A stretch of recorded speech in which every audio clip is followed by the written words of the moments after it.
Շրջանն առավոտվա ժամը 5-ն է, սպասում եմ գանից վերցնեն, գնում եմ էքսկուրսիա, արդեն կազ պատրաստ, շքամուտքի մոտ կանգնած եմ, թե մեզ բարի ճանապարհ, բարի վերադարձ։ Օրը շաբաթ է, ոչ աշխատանքային օր է, այդ իսկ պատճառով այս ժամին գրեթե մարդ չկա փողոցում, տեսնում եք ինչ խաղաղ առավոտ է։ Դե այսքանը, շատ քիչ մարդ է արթնացել, օրը նոր է սկսվում։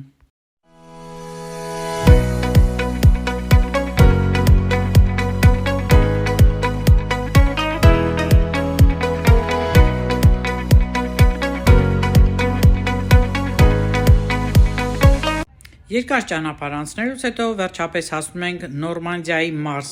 Մոն Սան Միշել ժայռոտ կղզին է, որը հայտնի է որպես հրաշք, պատմական և ճարտարապետական հատուկ հուշարձան և համարվում է ՅՈՒՆԵՍԿՕ-ի ժառանգություններից մեկը։ Ժողովուրդ ջան, արդեն հասել ենք Մոն Սան Միշել, նայեք, հիացեք, ես այստեղ մի անգամ էլ եմ եղել, բայց այն ժամանակ դեռ չէի անում, հիանալի տեղ է, վայությունն է և հիմա կմոտենանք մանրամասն ուսումնասիրենք և նաև ձեզ հետ միասին կվայելենք այս հրաշալի կղզին։ Ջուրը արդեն հետ է գնացել, հյուսիսային ծովն է, էլի տեղատվություն, մակընթացություն լինում է, հետ գնացած է, երևի մինչև պտտվելը, նայելը արդեն ետ եկած կլինի։ Լավ է, մեր բախտից եղանակը տաք է, չնայած դեռ շատ քամի է ցուրտ է, Նորմանդիայի մարզում ենք գտնվում, հիշեցնեմ, կոչվում է Մոն Սան Միշել, Մոնը Սանն է, Սան Սուրբ Միշելի ուրեմն կղզի սարը եկել ենք տեսնելու, քամի է ցուրտ է, տաք ենք հագնվել, բայց կարևորը արև է, այդքան էլ բան չէ, սարն է, կարոշս կքաշեմ և այդպես ավելի լավ կլինի չեմ նրսի, որպեսզի ձեզ ցույց տամ Ֆրանսիայի հրաշքները։ Մոն Սան Միշելը Փարիզից հետո երկրորդ տուրիստական վայրն է, տարեկան 3 միլիոն տուրիստ է գալիս այստեղ, այդ հələ հին թիվ եմ երևի ասում, հիմա ավելի շատ։ Այսքանը այս պահի համար, մոտիկից կնայենք, ցույց կտամ և որոշ ինֆորմացիա էլի ձեզ կասեմ։ Տեսեք, թե ինչ հետաքրքիր է այս կղզին և ամենաբարձր տեղում վեր է խոյանում եկեղեցին, կարծես ժայռի մեջից դուրս գա, մոտիկից որ գնանք կտեսնենք, սա յուրահատուկ կառուցված է և ունի հատուկ գեղեցիկ պատմություն, որի մասին մի փոքր կխոսեմ ավելի ուշ։ Իսկ հիմա ձեզ եմ ցույց տալիս Մոն Սան Միշելի ամենահայտնի Լա Մեր Պուլարի այս ռեստորանը, որտեղ պատրաստվում է ձվածեղը և ես ունեմ այդ տեսանյութը և հետաքրքիր պատմությունն եմ ներկայացնում, կտեղադրեմ, դուք կդիտեք։ Այս կղզի ամրոցը հայտնի է իր նեղ և քարե փողոցներով, միջնադարում այն ծառայել է ուխտագնացության վայր նաև, չնայած հիմա էլ կան մարդիկ, որ ուխտագնացություն են կազմակերպում, խմբերով գալիս են այստեղ, հատկապես որ ջուրը քաշված է լինում, քայլում են այդ ցեխերի մեջ առողջության նպատակով։ Այս կղզու աջ և ձախ կողմերը փողոցի տեղադրված են թանգարաններ և իրենք հպարտանում են ներկայացնելով իրենց պատմությունը և բազմաթիվ խանութներ կան, հրուշակեղենի, հացի և իրենց ձեռքով պատրաստած սննդամթերքների,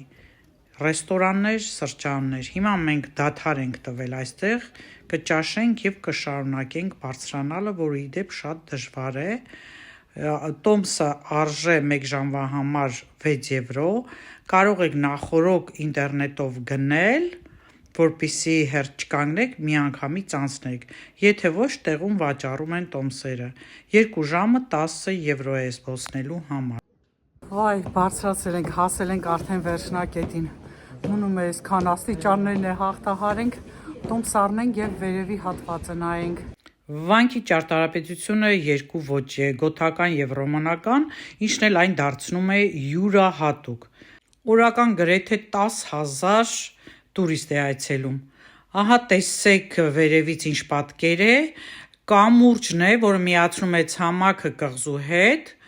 Եվ փոքրիկ բուսիկներ կան, որոնց այստեղ անվանում են նավետներ, եւ նավետներն էլ անվճար են տեղափոխում։ Ամենաբարձր գետում եմ։ Այս ինչքան հոգնեցուցիչ էր, բարձրացել եմ, ուր որ է կմտնենք եկեղեցի։ Հələ տեսեք ժողովուրդ ջան, թե որտեղ եմ։ Վերջապես հասանք այն տեղը, որտեղից կարելի է մուտք գործել դեպի վանքի ներսը։ Տեսեք, բոլոր այս հարթակում նկարվում են եւ ճայերն էլ կարծես հատուկ գալիս կանգնում են, որպեսզի իրենց էլ նկարեն կամ իրենց հետ էլ նկարվել։ Մենք էլ նկարվեցինք ճայերի հետ եւ տեսեք ինչ պատկեր է այս կողմից։ Տարբեր ժամանակաշրջանում թշնամիների կողմից հաղթանակներ չեն գրանցվել, որովհետև անառիկ է այս ամրոց ժայռը, հենց ջուրը, որ գնացել եւ եկել է, բավականին պաշտպանել է այս ամրոցին, այստեղի բնակչությանը։ Չնայած հիմա այստեղ շատ քիչ մարդ է բնակվում, կարելի ասել հիմնականում վանականներ, այդ ռեստորանի որոշ տերեր կամ սրճարանների կամ թանգարանների։ Մի ժամանակ մոտ 1000 մարդ էր ապրում, հիմա ասում են, որ ավելի է քիչացել, մինչև 50 մարդ։ Չնայած վիճելի հարց է սա, բայց շատ քիչ են ապրում, որովհետև եղանակի ոչ բարենպաստ լինելը խանգարում է նաև այստեղ ապրելուն։ Բոլոր այս կտորները համարակալած էր, որն էլ իմ ուշադրությունը գրավեց, հիմա հեշտությամբ վերանորոգման ժամանակ կարող են իրենք այդպես դասավորել։ Մտնում ենք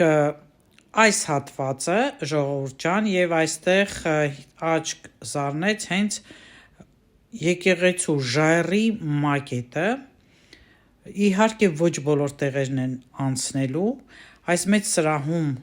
այս մակետը ուսումնասիրենք եւ առաջ շարժվենք։ Լավը նա է, որ իրենք այդպես սլաքներով ցույց են տալիս, թե ուր գնալ, որտեղից հետո ուր մտնել։ Նորից եմ հիշացնում, ամեն տեղ չենք կարող մտնել, այդտեղ արգելապատնեշներ են դրված, բայց ընդհանուր տպավորությունը, որ կարելի է ասել գտնվում ես այդ դարում, դա ասում են, որ խոստանում են այստեղի աշխատանք տանողները, էքսկուրսիոն այդ ծրագրերը շատ գեղեցիկ են կազմակերպված, ինչպես դրսում, այնպես էլ ներսում։ Տեսնում եք ինչ անառիկ է եղել ժայռաբեկորը, ինչպիսին է եղել եւ հենց այս առավելությունը նա է, որ աշխարհում միակն է, որ կարծես ժայռից դուրս է գալիս եկեղեցին։ Եթե նկատում եք, ես նախորդ ասեցի, որ ոճերը տարբեր են, խառնված են եւ իրոք արդեն այստեղ տարբերվում է։ Ես բազմաթիվ եկեղեցիներ եմ հենց կաթոլիկ նկարել ներսից, սա իրոք տարբերվող է, անգամ վիտրաժներով չեն լուսամուտի ապակիները, քանի որ սա ամրոց է համարվել, մի որոշ ժամանակ նաև բանտ է համարվել, տարբեր սենյակներ կան, որը որ հնարավոր է միասին գնանք եւ ինչն էլ որ հնարավոր է նկարեմ ձեզ ներկայացնեմ։ Դե տեսեք, որ քանի դար ապրած այս եկեղեցին ինչպիսի լավ վիճակում է գտնվում եւ իրոք զարմանում եմ, որ այդ դարերում ինչպիսի աշխատանքներ են կատարել, որ մինչեւ օրս պահպանվում են եւ արդեն համարվում են թանգարանային նմուշներ։ Չնայած գործող մաս էլ կա, որ այսօր պատարակ են նաեւ մատուցում եւ այստեղ հին իրենց սրահները պահպանված են։ Կոնկրետ սա նավաստիների աղոթքի տեղն է, որ նավաստիները գնացել են ձկնորսության, որպեսզի բարեհաջող վերադառնան, մակընթացություն, տեղատվություն դե միշտ էլ եղել է, եւ այդպես աղոթատեղին դա է։ Ամեն անկյուն ունի իր նպատակային աղոթքների տեղը եւ միացված է ընդհանուր ձևով մեծ սրահ է դարձած։ Հետաքրքիր զույգ էր, համբուրվում էին, իրենց ասում եմ ձեզ նկարեցի, թողնեմ թե կտրեմ, ասում եմ խնդիր չկա, թողեք մնա, մեր խմբից էին էլի։ Այսպես սա այդ մեծ սրահն է եւ արդեն այս մեծ սրահից փորձենք դուրս գալ, բայց այստեղ աչք գրավեց Եվան եւ Ադամը, այս քանդակը, որը նշում է, որ նրանք դրախտում են, այս կողմում էլ արդեն տանջանքներն են ներկայացված, բայց եթե նկատում եք, Քանդակային չեն ներսի ամեն ինչը, հենց դա էլ հուշում է այստեղի ճարտարապետական ոճը։ Շատ քիչ բաներ, որ հետագայում է կառուցվել, այն կողմից պատուհաններ կային։ Գտնվելով այստեղ, կարծես թե գտնվում ես հենց այդ դարում։ Սա էլ իրենց այգին է, պարտեզն է, որ ելք ու մուտք ունի տարբեր դռներից, շատ հետաքրքիր էր։ Ելներս կգրենք մեկնաբանությունում, ովքեր են եղել Մոնսան Միշելում, շատ հետաքրքիր է, եւ ինչ տպավորություններ եք ստացել։ Այս հատվածը, որ հիասքանչ է, ամեն անգամ նայում եմ ու զարմանում, ոնց են այդ դարերում նման հրաշագործություններ արել։ Մտնենք մյուս սրահը։ Վանականների ճաշարանն է եղել։ Ուրեմն, որքան որ արդեն հասկացա, չնայած հենց նպատակն էլ այդպիսին է եղել, երբ հարձակումներից խուսափեն կամ ընդհանուր իրավիճակը լարված լինի, իրենք այս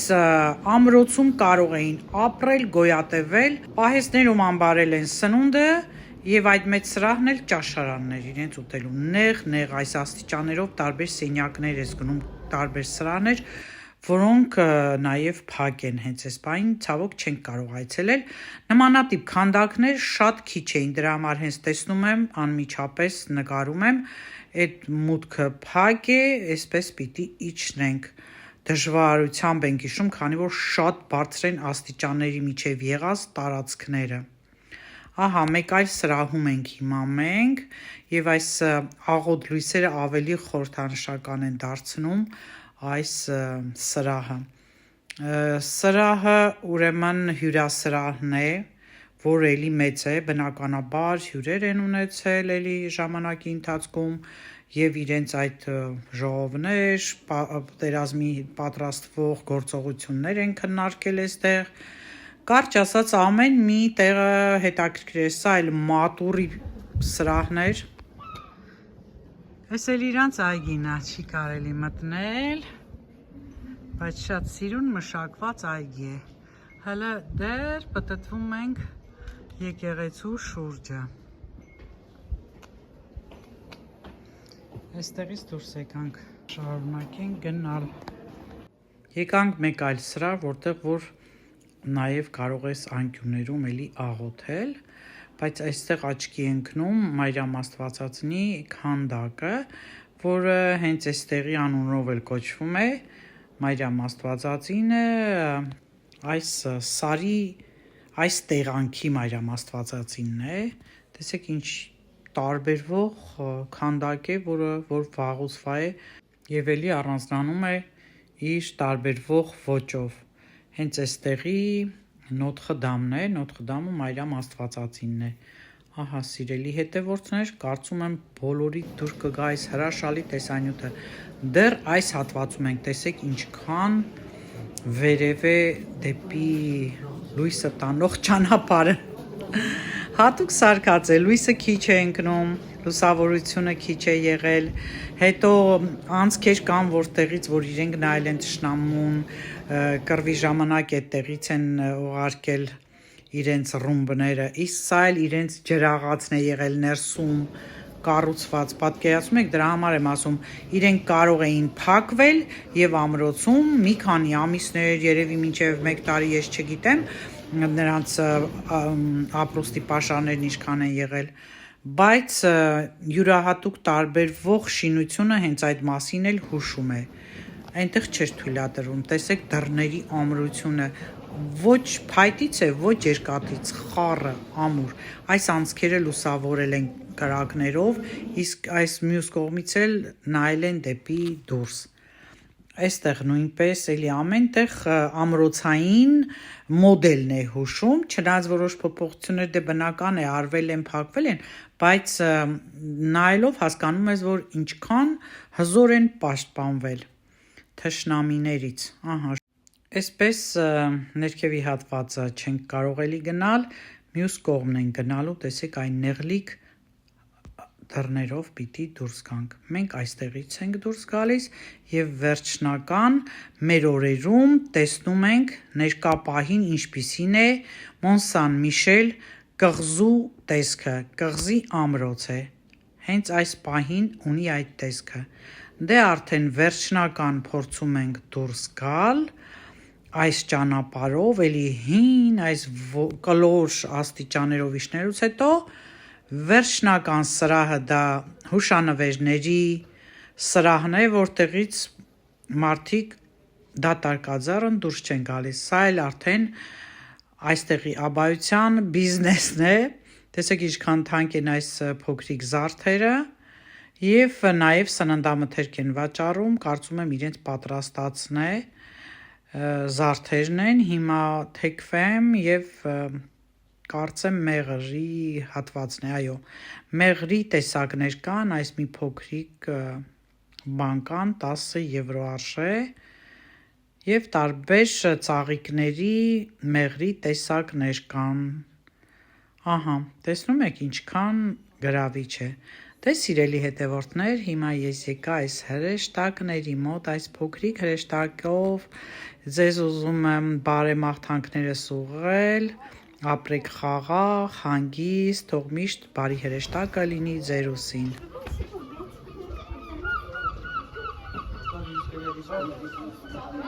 Բնությունը երբեմն հնարավոր չէ ներկայացնել խոսքերով, այդ իսկ պատճառով կարող եք նայել եւ հիանալ,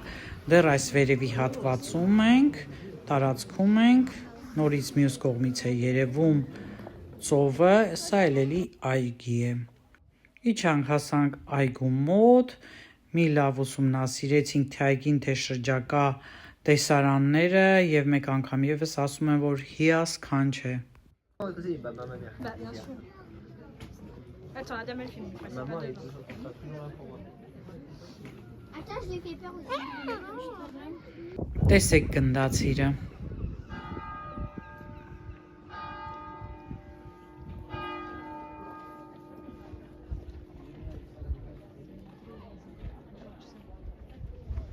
Սիրելի հետևորդներ, եթե երբևիցե չեք այցելել Մոն Սան Միշել, այս հրաշալի կղզին, այս հրաշալի աբայությունը, ապա կարող եք իմ տեսանյութով նայել եւ հիանալ։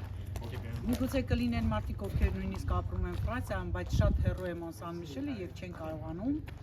այցելել։ Դրա համար շատ գեղեցիկ մանրամասն տեսարաններով եկեղեցին նկարել են եւ ամբողջ շրջակա տարածքը, որպեսզի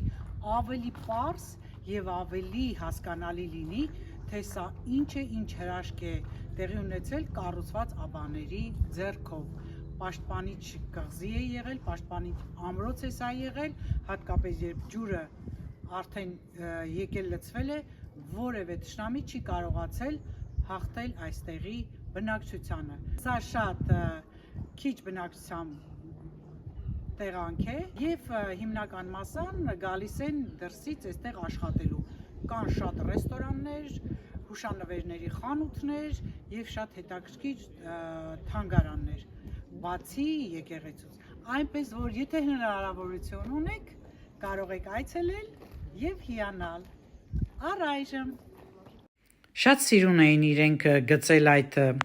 ճամփորդության ձևը, ոլորապտույտ էր եւ ամեն անգամ պատտվելով նայում ես շուրջը նոր տեսարաններ եւ ամբողջական պատկերացում ես կազմում, թե դու կոնկրետ որտեղ ես գտնվում,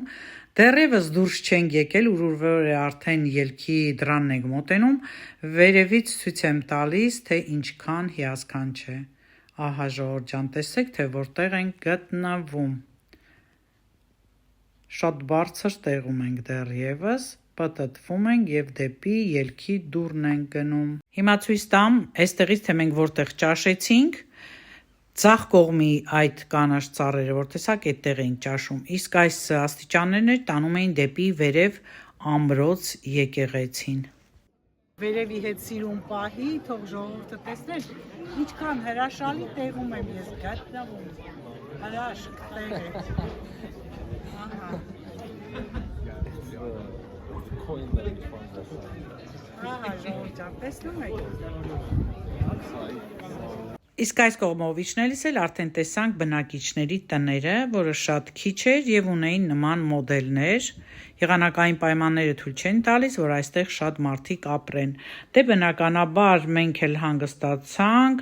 ընդմիջում արեցինք եւ հետաքրքիր նայր նկարելիս էլ տեսա, որ այստեղ կա այս տեղը, որտեղ կարելի էր հեռախոսը լիցքավորել եւ այս պահին հարսանիք էր տեղի ունենում, փաստորեն այստեղ նաեւ պսակում են, շատ հետաքրքիր էր։ Հարսանիքի եւ տեղական այս քաղցր ու համեղ պաղպաղակով էլ ավարտում եմ այս հրաշալի տեսանյութը։ Բոլորիդ մաղթում եմ քաղցրություն եւ ցտեսություն։